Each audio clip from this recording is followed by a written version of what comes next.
આપ સર્વોને હેતપૂર્વક જય શ્રી સ્વામિનારાયણ। આજની સત્સંગ કથા વાર્તા નિજ મંદિર સાવરકુંડલા।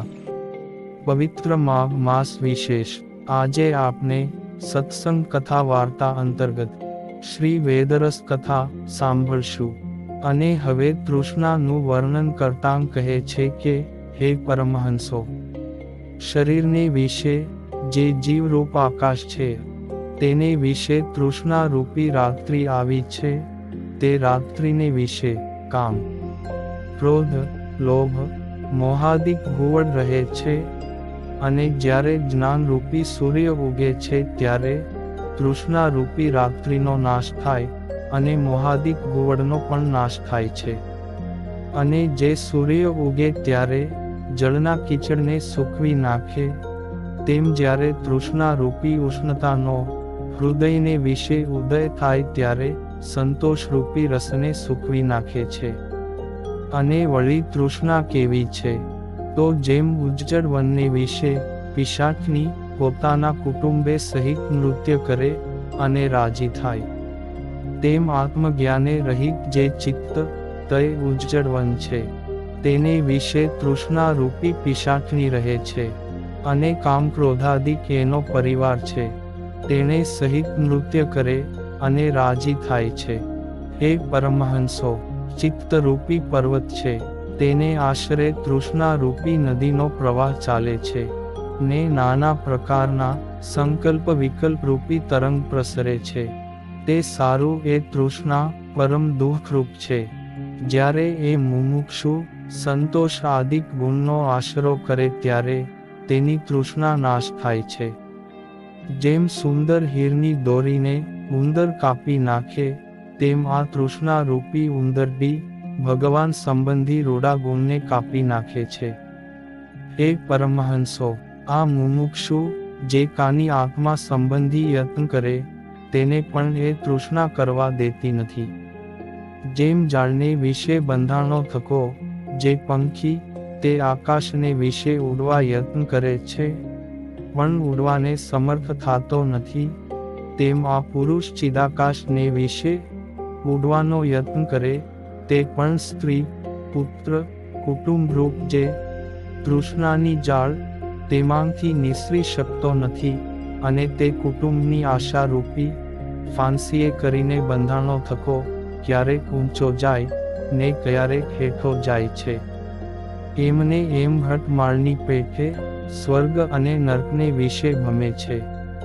ને જ્યારે એ મુમુક્ષુ ભગવાનની ઈચ્છાએ કરીને જ્ઞાન વૈરાગ્ય રૂપ પાંખોને પામે છે ત્યારે તૃષ્ણાની જાળને તોડીને ચિદાકાશને વિશે ઉડે છે। હે પરમહંસો, એ તૃષ્ણા તો ઇન્દ્રધનુષ્યની પેઠે છે। જેમ ઇન્દ્રધનુષ્ય મલિન મેઘને વિશે થાય ને મોટું જે 6 ગુણ તેને પણ રહિત થાય, વળી નાના પ્રકારના રંગે સહિત અને મધ્યને વિશે શૂન્ય થાય છે, તેમ તૃષ્ણા મલિન અંતઃકરણને વિશે ઉપજે ને મોટી થાય ને રૂડા ગુણે રહિત અને દેખ્યા માત્ર સુંદર છે, પણ એને વિશે કાંઈ અર્થની સિદ્ધિ થાતી નથી। હે પરમહંસો, તૃષ્ણા રૂપી મેઘ છે ને તેમાંથી દુઃખરૂપી બુદબુદાંગ નિસરે છે। તૃષ્ણા રૂપી કાળી સર્પિણીનો સ્પર્શ તો કોમળ છે પણ તેને કરડવે કરીને મરી જવાય છે। તૃષ્ણા રૂપી સર્પિણીને સ્પર્શે કરીને મુમુક્ષુ આત્મા જ્ઞાને રહિત થઈ જાય છે।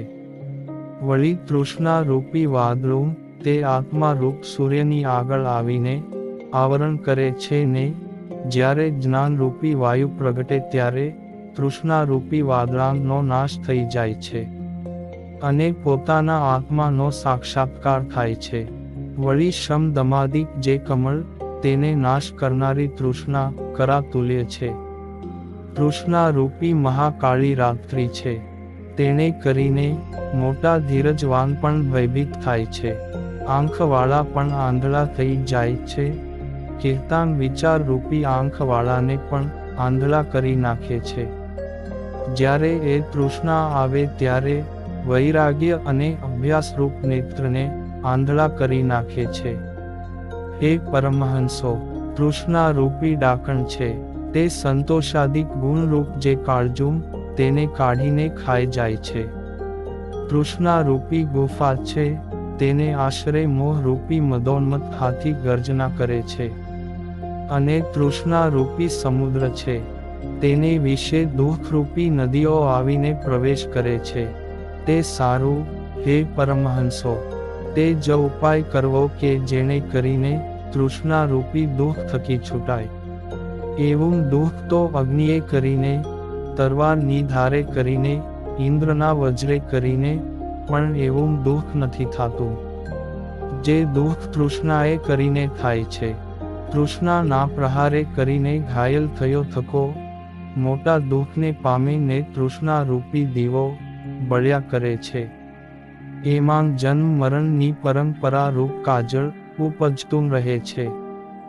જેમ જળને વિશે માછલી રહે છે, તે કાનિક જળમાં કાંકરા આદિક પડે તો તેને માંસ જ જાણીને ગ્રહણ કરવા દોડે છે.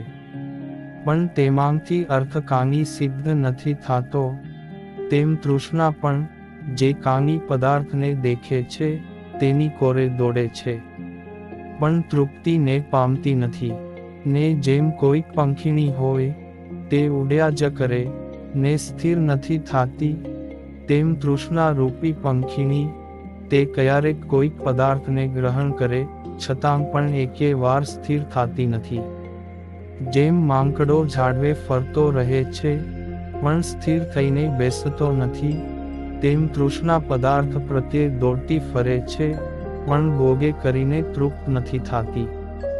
જેમ ઘીની આહુતિ એ કરીને અગ્નિ તૃપ્ત થાતો નથી, તેમ તૃષ્ણા પદાર્થે કરીને શાંતિ પામતી નથી. માટે હે પરમહંસો, આ જીવ તૃષ્ણા રૂપી મદોન્મત્ત ઘોડાની ઉપર ચડ્યો છે. તે તૃષ્ણા રૂપી ઘોડો તે જીવને ક્યારેક નરકની કોરે તાણી જાય તો, ક્યારેક સ્વર્ગની કોરે તાણી જાય તો, ક્યારેક ધનની કોરે તાણી જાય, એમ જીવને સર્વ ઠેકાણે લઈને ફરે છે. અને તૃષ્ણા રૂપી નદી છે ને તેને વિશે વાસના રૂપી જળ છે, તેના અનેક તરંગો ઉઠતા રહે પણ ક્યારેય સમાતા નથી. ને તૃષ્ણા રૂપી નટણી છે, ને જગત રૂપી તેણે અખાડો રચ્યો છે. તે જગતને તૃષ્ણા રૂપી નટણી માથું ઊંચું કરીને જુએ છે. ને મૂર્ખ પુરુષ તેને દેખીને પ્રસન્ન થાય છે. જેમ સૂર્યના ઉદય થયે સતે સૂર્યમુખી કમળ ઉઘડી આવે ને ઊંચું થાય, તેમ મૂર્ખ પુરુષ એ તૃષ્ણા રૂપી નટણીના મુખને દેખીને પ્રસન્ન થાય છે. તૃષ્ણા રૂપી વૃદ્ધ સ્ત્રી એનો પુરુષ ત્યાગ કરે તોય પણ પછવાડે લાગી ફરે છે, ને ક્યારેય એનો ત્યાગ નથી કરતી. અને વળી તૃષ્ણા રૂપી દોરડી છે, તેણે કરીને જીવરૂપી પશુ બંધાણા થકા ભમતા ફરે છે. તૃષ્ણા રૂપી દુષ્ટ સ્ત્રી છે, તે જ્યારે એ જીવને રૂડા ગુણ આવીને પ્રાપ્ત થાય ત્યારે તેનો નાશ કરી નાખે છે. તેને કરીને એ જીવ દીન થઈ જાય છે.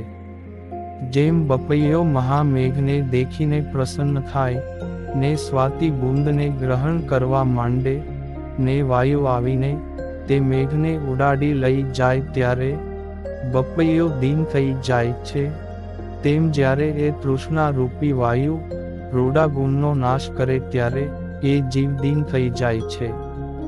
હે પરમહંસો, જેમ વાયુ સૂકા ખડને છેટે નાખી દે, તેમ આ તૃષ્ણા રૂપી વાયુ તે આ જીવને આત્મ સ્વરૂપથી છેટે કરી નાખે છે. જેમ ભમરો કમળને ચારે બાજુ ફરે છે પણ સ્થિર થઈને નથી બેસતો, તેમ તૃષ્ણા રૂપી ભમરો સંસાર રૂપી કમળને વિશે ક્યારેક ઉપલા લોકમાં ભમે તો ક્યારેક હેઠલા લોકમાં ભમે છે, પણ ક્યારેય ફરીને નથી બેસતો. અને જેમ મોતી નીપજ્યાના વાસણ માંથી ઘણાંક મોતી નિસર્યા કરે, તેમ તૃષ્ણા રૂપી વાસણ માંથી જન્મ મરણ રૂપી મોતી નિસર્યા કરે છે. અને દુઃખ રૂપી રત્નનો એ તૃષ્ણા રૂપી ડાબલો છે. હે પરમહંસો, એ તૃષ્ણા વૈરાગ્ય કરીને નિવૃત્ત થાય છે. તેનો બીજો ઉપાય નથી. જેમ અંધારું પ્રકાશ વિના ન ટળે, તેમ તૃષ્ણા પણ વૈરાગ્ય વિના ટળતી નથી. અને તૃષ્ણા રૂપી હળ, તે રૂડા ગુણ રૂપી પૃથ્વીને ખેડે છે. તૃષ્ણા રૂપી ધૂળ છે તે અંતઃકરણ રૂપ જળને મલિન કરે છે. તૃષ્ણા રૂપી નદી ભોગ રૂપી જળે કરીને વહે, અને જ્યારે ભોગ રૂપી જળ ન મળે ત્યારે સુકાઈ જાય છે. જેમ સૂકા ખડને અને સૂકા પાનને વાયુ ખેદમાન કરે છે, તેમ જીવને તૃષ્ણા ખેદ ઉપજાવે છે. તે સારું તે જ ઉપાય કરવો કે જેને કરીને તૃષ્ણાનો નાશ થાય ને આત્માની પ્રાપ્તિ થાય. આમ મનુષ્ય દેહની નશ્વરતાને તૃષ્ણાના રૂપને વર્ણવ્યા. અને હવે પછીની કથા વાર્તા આપને આગળના ભાગમાં સાંભળશું. અત્યારે આપ સર્વોને ભાવથી જય શ્રી સ્વામિનારાયણ.